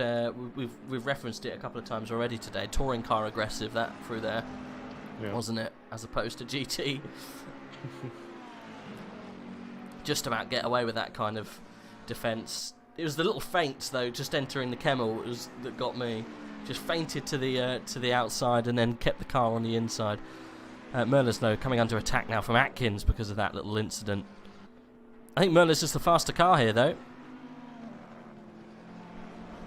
It does seem like, yeah, it just looks like, and it's almost like the exits of corners where Whitehead is struggling a bit. Not too sure what's going on with the timing screen. It shows, there we go. I was going to say it shows Merla's just ahead, but that's sorted itself out now. That Tinker van der Velde and Michael Tauscher battle's completely dropped off, hasn't it? Yeah, that's the power of the undercut. Yeah. I reckon Michael's got too much damage on the front end of his car. Mm. And also just he hasn't got van der Velde's braking points to base off, and so he's having to manually think of his own rather than just pretty much reacting or anticipating when van der Velde's brake lights are going to come on. Look at Canna Beach, look, at the back there, looming over this little pack. This pack will be losing time over Tauscher and Van der Velde just because of what they're doing. So towards the end of this, we've got 10 minutes left. Canna Beach is going to be right up behind them by the end of this race as well. We're going to have a four-way fight, I think, for 4th place. If Canna Beach can get a little turn of speed, he'll be catching a very distant tow, won't he, from back there?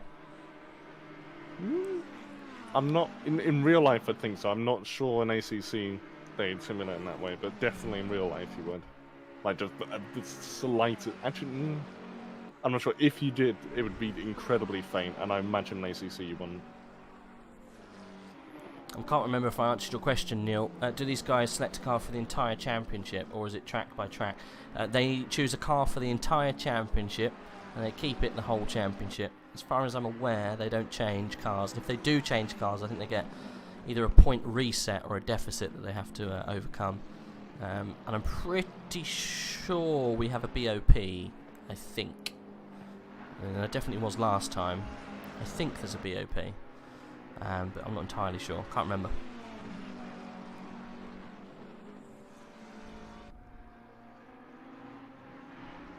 Do so many different races with AOR, I kind of forget what the BOP is. I know in the Endurance Championship there isn't one, it's wide open. But I know in some individual endurance and various events that they did, there was custom BOPs. So I can't remember, to be honest with you, if there's a BOP for this or not. I would say there probably wouldn't be, but you never know, really. Obviously, different cars are going to have different performance around different tracks. I think the Bentley is very good around here. As you can see, the McLaren's very good around here. Look at all of those McLarens in the top 4. And then the highest place Ferrari is 5th, the next one 11th. So. Yeah. And then that one lone, or sorry, those 2 lonely Astons. Bless them. Doesn't look like it's an Aston track, this, does it? Oh, Merlin's on the outside. He might have a good exit if he does this right. Whitehead did compromise his line, it hasn't cost him too much. Where? I think Hugo's going to have a go on the exit of the Camel Straight again. It's Fernando Alonso cutback vibes there, wasn't it? Yeah. Fernando's the master of the old cutback, look how much it's catching. He is, yeah. He dropped 3 tenths, maybe even more that lap. So, Editing. Yeah, 3 tenths. So he'll be with them probably in. He was 2.3 going over the line last time. Yeah, he gained 4 tenths on Atkins. Oh, did he? Okay. Atkins last lap 2:17.5. Canna Beach last time 2:17.1. Oh, Merlers again. Look, in the slipstream. Yeah. God. Round 3. Yeah. Oh, he goes deep. Yeah, Merlers unfortunately threw it in a bit too hard. Yeah, I think he was trying to stop Whitehead from running him out, and then he ran himself out. Yeah. Yeah, Ferrari's just very good legs, isn't it? So good on the straights, but somewhat mediocre, average on the corners, whereas the McLaren's kind of all over good. It's very good on the exit corners, the McLaren. But yeah, Canna Beach look looming. He's inside of 2 seconds now. Yeah, you can now see him in the camera shot if you're on Helicam. He's definitely going to be crawling into this little battle in the next couple of laps. Not got long to go though. 6 minutes. What's that? That's probably 3 laps if we're lucky. Yeah, 3 laps. Oh, look at Merlers into that. After you get a little turn of speed there, he's right on the back of Whitehead. Callie Atkins must be sitting there just tapping his steering wheel in frustration, just waiting to get past. Just hoping that these guys have some sort of connection going down the Kemmel and breeze past and pick up a lovely 4th place, probably a season's best 4th place for Callie Atkins. Actually, no, that's a lie. Didn't he do very well in Zandvoort? I seem to remember he doing quite well. Well, he did well. He got 2nd last time. Did he? Yeah. Can't He remember got now. third in Zandvoort, second last week. He did, you're right. Third in Zandvoort, second. Yeah, because we talked to him. Got such a bad memory. Yeah, we had a shout. We had a little chat, didn't we, with Callie To be Atkins? fair, I only remembered because I've got the standings up on the monitor. Yeah, we had a little chat with him. He came in and spoke to us when we were talking with... I can't remember who we were talking with at the same time. It was someone who was... It was someone he was fighting with, I think. Yeah, it might have been... it was Dominic Goltz. Was it Goltz? It was Yeah, it Goltz, was yeah. Goltz, Because yeah. I congratulated on his performance in the endurance. Yes, no, Yeah. you're right. Well, let's go back to the standings. I'll keep those up too, so I've got them. Oh, that's a big cut through Eau Rouge. That might net him a penalty, or at least a warning. I did say it earlier. Sacrificial Look at warnings. Hugo. Yeah, he's gonna go for another one. He's got to try. He's got to get onto that inside. He can't do it, can he? No. He's definitely further Or back maybe he's now. trying to compromise Whitehead to the point where he can get his cutback. Because he seems to be constantly trying to go for that cutback, which just doesn't work. These cars just don't seem to have the overall speed through corners to be able to pull that off well. And look how much Canterbury improved. Over the line last lap, so not this lap but the lap before, it was 2 seconds. It's less than 1.5 seconds now. At that rate, he's going to be right on the back of Atkins pretty much this time next lap, maybe. Yeah, I think he's going to be right there. Possibly, you know, if they have some more scrapping going on towards the back of this lap, possibly going into the bus stop chicane, he's going to be right on them. So yeah, definitely hustling right now. You can It's see how much Beach. Atkins gains on Hugo's during P1. So And then fast just is that doing- Bentley through that section, isn't it? Yeah. And then just during the straights, the Ferrari just seems to be very, very quick. Or it might just be Hugo's setup. Well, I seem to remember the car of Honor Rose was very quick down the straight, so I think it's a car trait. Right. Adam DeBille's had a little bit of contact already, hasn't he? So he might have just got a little bit of damage on the aero, so maybe that's why he's not as quick as the others around him. Would balance of power change that at all, or would that just not be effective? So all whatsoever? BOP does is just add weight. Just add weight to the car. Right. Okay. Yeah, if there is a BOP. It's just, I mean, if you're heavier, you're not going to be as quick on a straight, are you? no, a little bit more laboured around the corners and stuff, not as quick in the straights. Yeah, it's just a little bit of a deficit to other cars around you. But I can't remember if there's a BOP for this. We'll ask at the end. Oh, look at Atkins flashing his lights in Look at frustration. Canterbeach. Yeah, Canterbeach right there now. You almost he's called it there. fully part of it as we're on the penultimate lap, I believe. Yeah, I reckon so. 2 to go. Yeah. Oh God, how close is Hugo now? Looks a little further back actually, but he's going to be really chomping at the bit down the back here. Canterbeach is in the slipstream. I want to look from Luke's rear wing as that Ferrari just closes. God, that's horrific, isn't it? You can actually see the damage on the side of the Ferrari. There's a bit of scraping on the door. Oh, I just can't quite get in there. Again, same move, not working. He Hugo needs to line up Merles. the inside next lap, because the next lap is his last chance pretty much. He can't get him anywhere else on the track. There's no way that Luke's going to give him the inside down the Kemmel. It's just not going to happen. No. So Hugo's going to have to try and force it somehow. The thing, how would he? Because Luke can just take that inside immediately as he gets out ready on. I don't know is the answer to that question. I just don't know. I mean, every time that he's gone to the outside, Whitehead's gone. He's gone away from the inside line to, you know, make sure he stays to the outside. So maybe he just needs to maybe try and dummy, go to the outside, make Whitehead come off his line, and then switch to the inside. But the thing is, that might not provide enough space.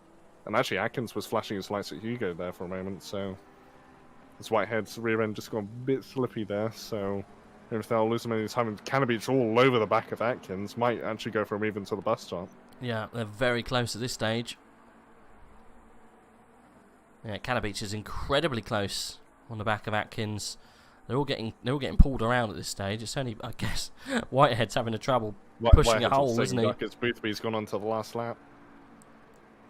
Ooh, Oh, Hugo made a Atkins. mistake. Yeah, round the That's- outside. No, he thinks better of it. Merles, oh, Nearly. Oh, look, they were just one compact line going into there. that was incredibly close. Squeaky, clenchy bum time right there. Merles almost getting a big old chunk of Luke Atkins flashing Whitehead. his lights again constantly. Not happy. Canterbeach looking for space. He's Look, got yeah. space, look, on the outside. That's going to sacrifice a bit of exit, though. Right, here we go. Last time, as we go down towards the Kemmel Straight, has Merlers learnt from all of his previous attempts to get past Luke Whitehead? We'll go on board, I think, with Luke Whitehead from the rear view camera. We'll then see if we can swap over to Hugo Merlers in the middle of the action here. Whitehead's already got the inside line. Merles won't have it. He's going to have to try. And look, there he goes, Whitehead off the line. But now Merles can't back out and go for that inside. And looks like, yeah, Whitehead's going to keep. Oh, little tap. Bit deep. Oh, now look at Atkins. Kelly Atkins wants a bit of action. Yeah. Now that long straight is over, now it's pretty much just corners, which is the Bentley specialty by the looks of it. And actually, was Merles flashing his fog lights there? I think you can flash a rain light. Rain light, yes, that's it. Not possibly. Oh, he looked like he lost the rear end there a bit. And look at Atkins, might be going for a move at Puon. Merles goes defensive. But that means he's going to be really poor on the exit. And look at Atkins, he's got a much, much better line. Merles out there on the marbles, the dirty line. Atkins still on the outside. Merles, is he going to try down the inside? Is he going to keep it? He is down the inside. Atkins gives him space just about near perfect spacing. And look at Canabich all over the back of Merles as well. But we know Hugo's quick. We know he's quick on the straight. And it's not exactly the Bentley specialty, so maybe we'll see one more little tussle. Luke looks like he's going to be safe for fourth as Boothby comes up to the last chicane. Yeah, we're going to have to cross over to Boothby. He's driven well today, hasn't he? And it's secured himself the championship. Your Season 8 champion coming across the line. Excellent job for George Boothby. Season 8 Tier 1 champion for the first time with AOR. Really, really amazing season from him. Great drive from the front. We will drop further back down, though, because I want to see what happens with these guys. From the outside. Yeah. Too much. Look at Canabich! Oh, Canabich is going to race into the line here. I think Merlers has got enough. Merlers has got it. Whew. Atkins fifth. Very well done from Callie Atkins. Managed to get through that little blockade. Hugo's not going to be happy, boy. Not at all. Will not be happy. I think he just tried too many times. You know, it's too much there. We've got some Dougies going on. Good stuff. Look at Trevor Wenham drifting through the source. Oh, Tokyo style. Good stuff. We've got some Dougies going on for all these boys. It's been a long old season for some of these guys. And, heartbreak for some of them too. Tinker van der Velde, look, coming so close. He's parked it in the pit already. Michael Tauscher stopping just before the Kemmel Straight. Some of these guys very happy with their performance. There we go from Trevor Wenham.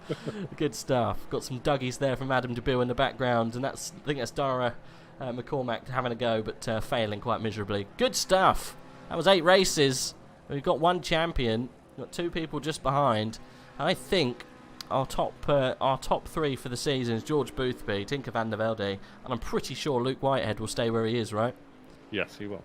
I think that's your 1, 2, 3. George Boothby, Tinker van der Velde, and Luke Whitehead. Obviously, the 1, 2, 3 of the race was slightly different to that. George Boothby, van der Velde, Michael Tauscher. Good stuff. Right, well, let's see if we can have a little chat with the champion, of course. See if we can see what he's got to say. Meanwhile, I shall get the replay of the big incident. Yes. Afterwards. Let's see if we can see that. You want to say that for after the stream or during? Oh no, we'll see if we can show that. We'll see if we can show that. Yeah. It's gonna have to be, unless there's a way to like. We have to do the old screen share. I don't think there's going to be any other way. Let us know when you're. Is someone ready for interview? There is. Maybe that first. We'll maybe do it after the interviews. Yeah, we'll have a look at that crash. Well, congratulations, George. It all came up George in the end. Managed to secure the championship, I think, probably last race. It was a formality, this one, but you drove mighty well. As soon as you got past that little fight behind you, you managed just to drive off and secure the championship. Hey, thank you so much, man. Yeah, it feels great to be the AOR champion. It's like there's been such a crazy list of drivers in this season, so it makes it all the more better to come out on top. The race tonight was pretty cool. Like the first I think it was 4 or 5 laps. I had a bit of a battle. But what I decided to try and do is, I knew Tinko was quick in a straight line. So I thought if I could get him right behind Tauscher, maybe they could battle and it would let me break away.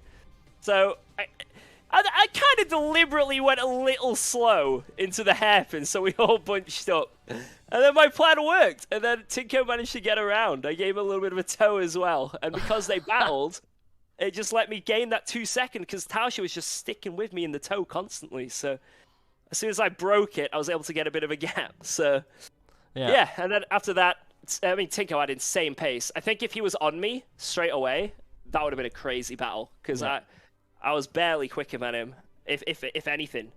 So yeah, big shout outs to Tinko in that race. He was really fast. Well, he drove like his championship depended on it. Yeah, all I was thinking is like, please don't DC, please don't. No, that let there be like a lightning strike or something. But no, it was good. It was good. Very good to watch. I did put a poll up at the beginning of the race. Who's gonna be today's winner? And you won by 60%. The closest behind you was 21%. Michael Tauscher. Tinko van der Velde got 11% of the votes, and then Anna Rose got 7% of the votes. A total of 108 people voted. So you were by far the chat favourite. So yeah, I mean, you've had, I would say, a somewhat dominant season. Your 2 third places. You got 3 wins now, a 2nd place as well. You have a DNF, obviously Misano, just crying in Misano right now, and then obviously a 4th place in Suzuka. Somewhat tough act to follow. I think the only other person who could have pulled it towards a bit of a challenge was Michael Tauscher. But yeah, he tried his very best. Obviously, disaster last week. But your elation this week. So congratulations anyway, mate. You got a pair of socks coming your way, by the way. Yes. Got a pair of socks coming your way on behalf of SIMSOK, and I've got a couple of pairs. They are great. So you will like them. So all I can say, mate, is congratulations. Well done. It means a lot. I think is it your first AOR championship? Yeah, this is my first, and it definitely won't be my last because this has probably been the best, like, just community league I've ever been a part of, just in terms of just the way it's run, the pace of everyone as well, like the competitiveness. It's just really good. So. Yeah, I mean, there's plenty of other leagues out there, and there's plenty of leagues throwing around crazy prize pots, but there is something quite different when you race for AOR. It's just got that little prestige. It's one of the old boys, that's been there for so long, and just taking away a championship with AOR means that little bit more. So, mate, well done. I'm going to bring in Michael, just to have a little chat. Obviously, stay there. You want to have a chat with him as well, because he was one of the guys there. He got 4 wins from, I think, 6 races. He was very fast. Absolutely very incredible. So we'll bring Michael in for a little chat. Obviously, not exactly what you wanted today. It was really mainly for accolades taking part today. It was just really for the stats. Wasn't able to bring the car round for that all-important 5th win out of 6 races, but still, mighty good job this season. We were saying in the race, I will get to the end of this question, don't worry. We were saying during the race, if you just were around for those races, you could have, at the beginning, you could have really put something towards George at the very end there. And obviously, disaster last time out. What could you have done to make it just that little bit more challenging for George? Nothing. Or maybe not crash on Monza, but yeah, it was unfortunate. Yeah, maybe don't go on vacation. Yeah, I don't know. I mean, it's a shame. It's a shame, but I lost surprised so many people this season with just pace, consistency. Almost every time you turned up, it was like almost a dead cert of a win. Huge potential, man. Like, such a good driver. I think you probably made George sweat a few times, right, George? Oh yeah. I think when you started lighting up the season at the beginning, I think people just kind of switched over and were like, wow, this guy's the real deal. Yeah, I see a lot of people asking each other if I'm cheating. They're saying Porsche OP and stuff. Yeah, yeah, I can't confirm. He's definitely cheating. He's, well, what you need to do to prove him wrong, man, is to come back and do it in a McLaren or do it in a different car. No, I can't. I can't. You love the Porsche. You love the Porsche. Yeah. Yeah. I switched back to the Porsche like 1 or 2 months ago, and then I just tried a few things, and I don't know, it just suits me, I guess. Yeah. Well, guys, we'd love to have you back next season. George, come back and defend that championship. That's all I can say. Michael, come back and challenge again. And don't go on vacation. No, please go on vacation. I don't know if I have time, because I'm gonna finish high school next year. Okay. So, Oh well, life yeah, comes but first. yeah, I think I should have time. Yeah, well, we'll obviously we'll welcome you with open arms, both of you. Huge respect as well to Tinker van der Velde. He's not joined us in chat today, but just listen to these statistics. He's got no podiums, and he was the only person at the end of the season who was actually within a shout to challenge George. And that is some crazy statistic. I'm wrong. He got a podium today. Got a first podium with a second place. But yeah, massive consistency from that man. So congratulations all round for him. I think he keeps second place in the championship. Unfortunately, Michael, I think you're just out of the shout of a third place. I think you're going to be in fourth with Luke Whitehead claiming another step. But guys, you gave us plenty of entertainment. Thanks very much. Thank you very much. No problem. Hopefully we'll see you next season. Definitely. Thank you guys. No problem. Speak soon. Take care. Yeah. Well, we don't have Live Story Luke. I thought we'd get a little bit of Live Story Luke in for a chat, but he's run away because he's obviously third place in the season. But never mind. Let's see if we can have a look at that replay at the beginning. Good sound. Okay. Right, we can watch it from a few different angles, thankfully. Okay, let's. How do you want to see the initial view of the crash? Let's do it from Helicam if you can. Helicam. Yeah. I can certainly do that. There's this one. Let's see if we can. Okay, let's actually see the run up as well, so you have context for it. Yes. So obviously, as you can see, very bunched up already. Yes. So where's this? It's no name, is it? No, well, the actual incident happens at Blanchemont. This is coming to the end of the middle sector. Yeah, no, I know where we are. Yeah, excuses, apologies, sorry for the quality. This is obviously via screen share on Discord, so it's not the best. Not great. Yeah, so we have them Bentley going off there, and then 3 wide, and then just watch. So we're looking for. Oh my God! It gets worse. It gets worse.